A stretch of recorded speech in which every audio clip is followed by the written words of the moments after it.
یہ کالے رنگ کے ریشم اور سونے سے تیار کیا جاتا ہے۔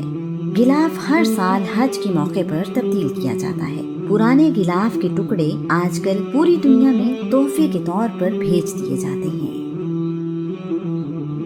آج کا عنوان ہے سارے صنم مسمار کر۔ دنیا میں بت پرستی کی تاریخ بہت پرانی ہے۔ اللہ کے نبی ہر زمانے میں لوگوں کو ہدایت دیتے رہے اور ایک خدا کی عبادت کرنے کی تلقین کرتے رہے۔ وقت گزرنے کے ساتھ ساتھ لوگ سیدھا راستہ چھوڑ کر شرک اور بت پرستی اپناتے رہے۔ اللہ کے نبی آدم علیہ السلام کی وفات پر شیس اور ان کی اولاد نے انہیں ایک غار میں دفن کر دیا۔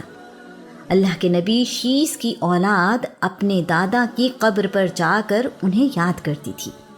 قابیل کے بیٹے ہنوک بن قابیل نے اپنے بھائیوں سے کہا، شیس کی اولاد کے پاس آدم کی قبر ہے جہاں وہ اپنے دادا کی یاد میں جاتے ہیں، جبکہ ہمارے پاس ایسا کچھ نہیں ہے۔ ہنوک نے اپنے خاندان کے لیے لکڑی سے ایک بت تراشا تاکہ وہ آدم کی یاد میں اس بت کے پاس جا سکے۔ اس طرح ہنوک بن قابیل نے پہلا بت تراشا۔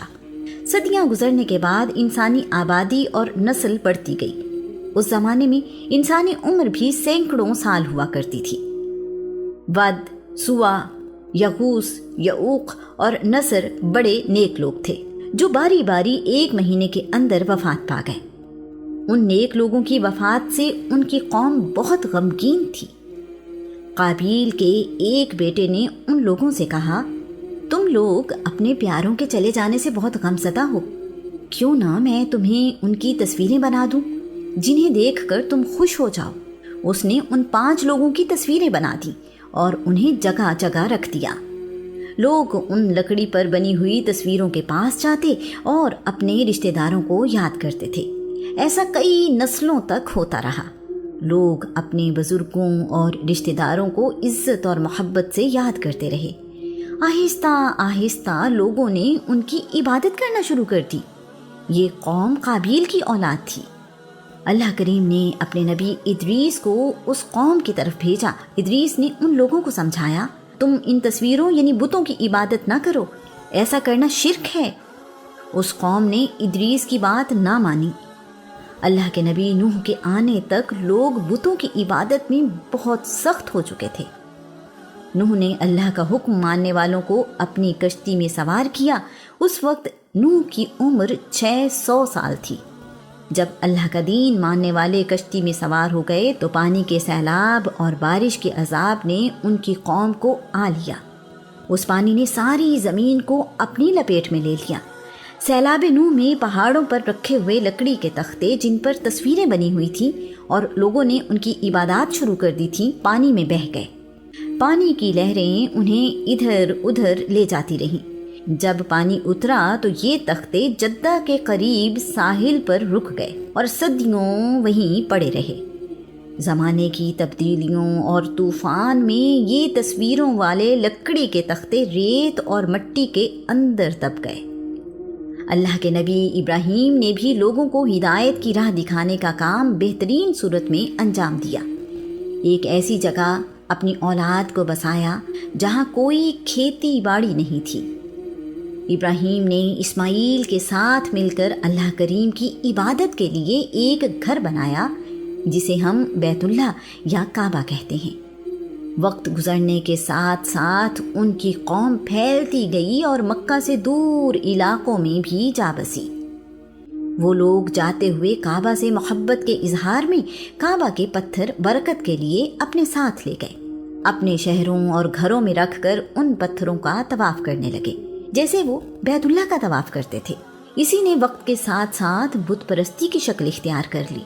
انہوں نے پتھروں، بتوں اور تصویروں کی عبادت شروع کر دی۔